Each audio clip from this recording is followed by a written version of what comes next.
그리고 이제 제가 저희 농원에서 토마토를 주로 키우고 있는데요. 그 토마토를 갖다가 이제 고객한테 보내드리기 하기 위해서는 저희는 뭐 아까 말했다시피 뭐 땅 관리는 그대로 하고요. 그 다음에 뭐 가지치기는 좀 해줍니다. 그 순치기 이런 거는.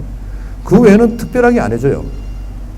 그리고 이제 첫 수확할 무렵부터는 이제 물을 거의 안 줍니다. 뿌리 많이 뻗으라고. 근데 특별히 가물지가 않으면 잘 안 죽습니다.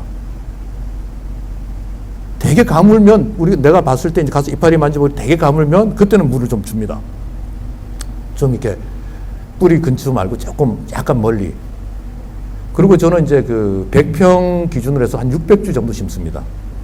아까 저기 뭐 집사님하고 비슷한데 왜 그러냐면 이게 작물과 작물의 간격이 넓으면 얘들이 그 뿌리를 뻗어서 영양을 빨아먹는 그 범위도 넓어지지만 또 사이가 넓으니까 간격이 넓으니까 바람이 잘 통하고 해가지고 병에 또 적게 걸립니다. 그러니까 얘들은 막 운동도 하고 하는 애들이니까 자체 면역력이 높은 겁니다. 우리 토마토 같은 경우에는요, 이렇게 뭐 무슨 병 같은 게 하나 걸려도 이렇게 잘 안 번지고요. 또 그 자체가 스스로 이겨내서 아물어 버립니다. 그래서 흉터 같은 게 조금 생기긴 생기지만 뭐 쓸만합니다. 그러니까 저는 그 토마토 농사를 지금 6년, 뭐 7년, 그러니까 6년 했죠. 이제 7년째 됐어요. 6년을 지었는데 아직까지도 심은데 또 심고 계속 6년째 심고 있는데 뭐 병 걸린 적 거의 없고요. 뭐 낱개로 한두 개씩은 아까 뭐 그런 게 있긴 없고 뭐 벌레가 먹는 것도 있긴 있지만 뭐 벌레 먹는 것들은 뭐 그냥 벌레도 살아야 되니까 먹고 살아라 그러고요. 하지만 뭐 제가 또 저도 먹고 살아야 되니까 벌레 잡기도 하고요. 뭐 그렇게 합니다. 그렇게 하고 그 외에는 뭐 특별한 거 없습니다. 그리고 이제 그걸 갖다가 제가 처음에 몰라서 빨갛게 익혀서 땄는데 지금은 알고 빨갛게 익혀서 땁니다. 빨갛게 익혀서 따서 그게 맛이 좋거든요. 빨갛게 익혀서 따서 저는 어떻게 하냐면 저온저장고에 넣어가지고 토마토 자체 온도를 떨어뜨립니다. 그냥 그대로 보내면요. 가는 도중에 자체 온도가 있어가지고 자꾸 이렇게 터져버립니다. 열이 나서. 그러니까 이걸 저온저장고 넣어서 온도를 갖다가 한 10도 정도로 떨어뜨려 버립니다. 자체 온도를. 그 다음에 또 이게 익은 상태니까 토마토끼리 부딪히면 이렇게 터집니다. 그러니까 안 터지라고 또 배망을 또 쌉니다.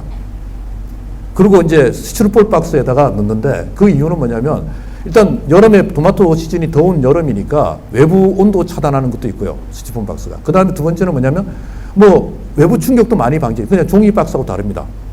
그렇기 때문에 그렇게 해서 보내면 고객들이 받아보면 참 예쁘다고 하십니다. 그리고 참 맛있어 하시고요. 뭐 요즘 아시다시피 토마토가 좋다고 해서 거의 뭐 매일 토마토를 드시는 분들이 참 많이 계십니다. 그분들이 지금까지 먹어본 토마토 중에서 저희 토마토가 제일 맛있다고 하십니다. 제가 특별히 맛있게 하려고 저는 뭐 사실 잘 지식도 없어서 특별한 노력도 안 했고 단지 제가 아까 말씀드린 그런 원칙 하에서 농사를 했는데 맛있다는 거예요.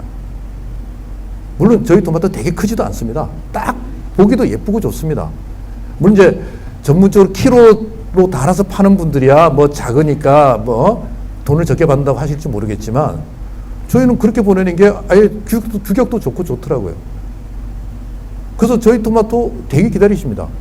근데 저희는 원칙이 제때에 나와서 하여튼 제때에 나온 거만 물건을 보내드리니까 그분들은 평생을 토마토를 드셔야 되니까 저희가 못 보내드리면 사서 드십니다.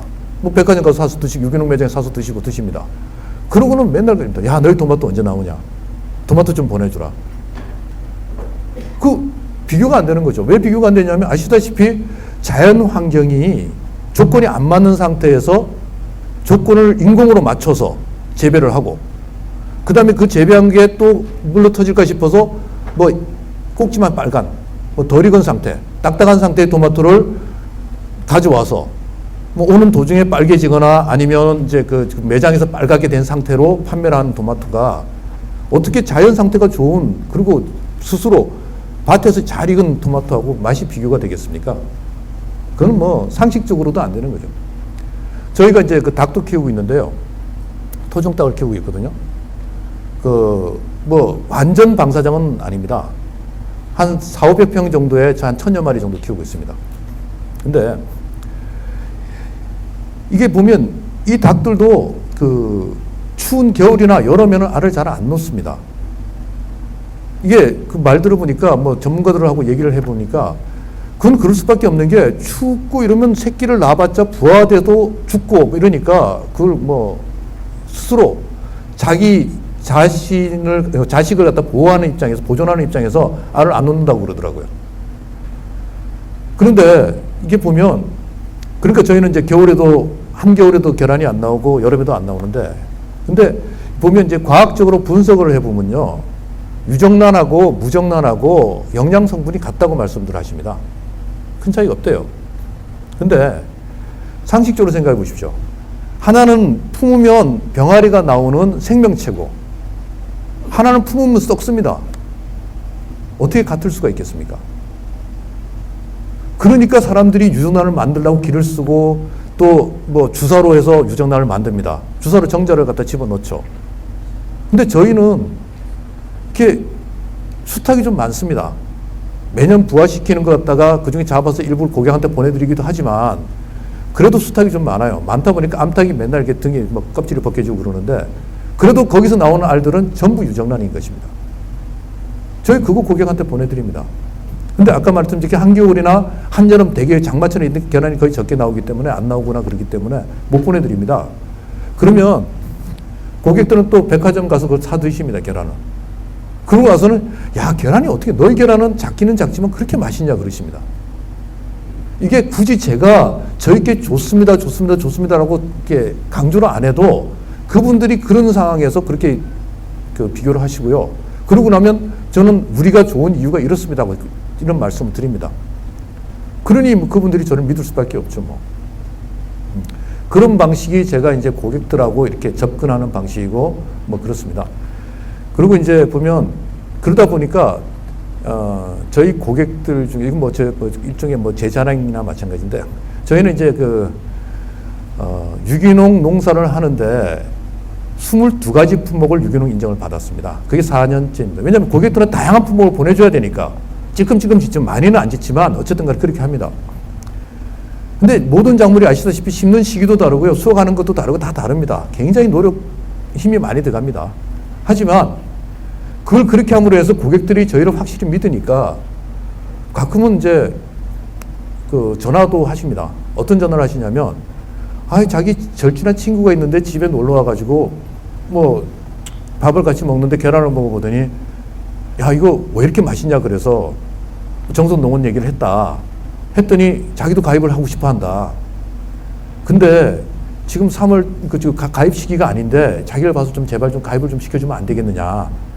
내가 좀 이렇게 뭐 얘기하니까 좀 해줘라. 그렇게 말씀을 하세요. 그러면 저는 아유 참 어떻게 하겠습니까? 알겠습니다. 그렇게 해드리겠습니다. 근데 절대 이번 한 번만입니다. 하고 좀 곤란한 듯이 말씀을 드리면은요. 굉장히 좋아하십니다. 그렇게 저는 이제 회원가입을 시키고 하죠. 이게 이제 사실 보면 고객들이 우리를 굉장히 존중을 해주고 있는 겁니다. 믿고 신뢰하고 존중하니까 뭐 다른 데 도망갈 생각을 하는 게 아니라 다른 더 맛있는 먹거리, 더 좋은 먹거리를 찾으려는 게 아니라 우리 거를 갖다 옆에 막 이렇게 홍보를 해주고 있는 겁니다.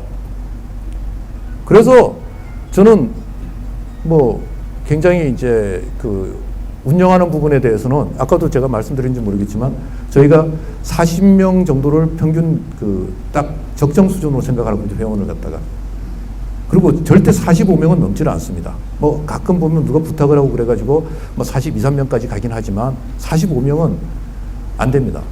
그건 저는 그 부분만큼 철저하게 지킵니다. 왜 그러냐면 이게 이제 고객을 많이 유치하고 저도 많이 벌고 싶고 하죠. 그러면 일단 내 마음 자세가 흐트러지게 되고요. 많으면 그만큼 내가 힘들어지니까 고객에 대해서 불성실해지게 되고요. 흐트러집니다. 그러니까 욕심이 과하면 결국은 내가 힘들어지는 거죠. 그러면 결국 이제 어느 사이에 그 고객과 나의 어떤 신뢰관계가 한 틈이 생기기 시작할 거고 그게 깨지기 시작하면 뭐 무너지는 거죠. 근데 저는 이제 아까 전제로 말씀드렸지만 제 아이의 미래가 이 농원에 달려있기 때문에 제 아이는 저기서 저랑 같이 농사를 잘 짓거든요. 그래서 농사를 지어서 계속 먹고 살으려고 그러면 이 고객들이 유지되어 주고 그분의 자식들이나 그분의 친지들이 계속 유지되어 줘야지만 애의 미래가 보장되기 때문에 저는 철저하게 그렇게 하고 있습니다. 뭐 제가 이제 뭐 사실 남은 목적이 그거기 때문에 그렇게 하고 있습니다. 이제 그 마지막으로 뭐 제가 주저리 말씀을 많이 드린 것 같은데 마지막으로 제가 이제 드릴 말씀이 있다 그러면 절대 그 제가 만약에 과거로 돌아가서 귀농을 뭐 아이나 아내 생각 안 하고 그냥 귀농을 생각을 해봤다 그러면 저는 일단 귀농하시는 분들 모여가지고 만나서 저도 정보를 좀 교환을 하고 그 중에서 얘기하다 보면 마음 맞는 분들 계실 테니까 그분들하고 같이 해서 팀으로 귀농을 한번 해보고 싶습니다. 그러면 제가 혼자서 이렇게 22가지나 23가지 짓는 작물 짓는 걸 굳이 안 해도 되고요. 각자가 나눠서 몇 가지씩 나눠서 하면 되는 거고 그럼 그쪽이 전문가가 되고 좀 더 이렇게 지식이 많이 생길 거고요. 그 다음에 고객 관리도 마찬가지고 고객 모집도 마찬가지고 또 고객한테 보낼 수 있는 뭐 여러 가지 품목 같은 것들도 제가 볼 때는 혼자 하는 것보다 여러 명이 하게 되면 더 월등하게 그 편할 것 같고 좋을 것 같습니다. 그렇게 돼야지 참 뭐라 그래야 되나 행복한 귀농이 될 수 있다 그래야 되나 그러니까 수익이 안정된 보장된 귀농이 될 수 있다고 해야죠. 그러니까 사실 이게 귀농이라는 것 자체가 참 쉽게 생각하시는 분들이 많이 있는 것 같습니다. 근데 물론 여기 계신 분들은 그렇지는 않겠지만 제가 생각할 때 귀농이라는 자체를 갖다가 분석을 해보면요. 내가 살아왔던 지금까지 살아왔던 환경을 바꾸고 살아가는 방법을 바꾼다는 겁니다. 근데 지금까지 보통 귀농하시는 분들이 뭐 대여섯 살에 귀농하시는 게 아니라 거의 인생 중반, 중후반부도 계시는 분들이 귀농을 많이 하시는데 그러면 굉장히 익숙해져 왔던 지금까지 방법을 포기를 하고 새로운 방법을 찾아 나가는 거예요. 그렇다 그러면 거기에 대해서는 미리 준비를 좀 착실히 하고 확실히 하지 않으면 힘들어지는 겁니다. 귀농을 왜 하려고 하십니까? 사실 궁극적으로 따져보면 가족이 행복하고 내가 행복하려고 하는 거 아닙니까? 그러면 거기에 대해서 내가 행복해지려고 하는데 내가 행복해지기 위해서 미리 준비를 안 하고 그냥 덜컥 한다는 것 자체는 그건 조금 이렇게 문제가 있다고 보죠. 뭐 저야 뭐 솔직히 어쩔 수 없이 살기 위해서 했다고 아까 말씀을 드렸지만 보통 이제 귀농을 하시는 분들이 뭐 전부 저 같은 환경은 아닐 거고요. 조건들이 물론 다 다르겠지만 진짜 귀농을 좀 이렇게 잘 하시려면 그런 방법으로 해야 되는 거 아닌가 하는 생각을 해봅니다. 예, 일단 제 얘기는 여기서 좀 마치겠고요. 뭐 질문할 거 있으면 질문하셔도 되는데 좀 살살 좀 해주십시오.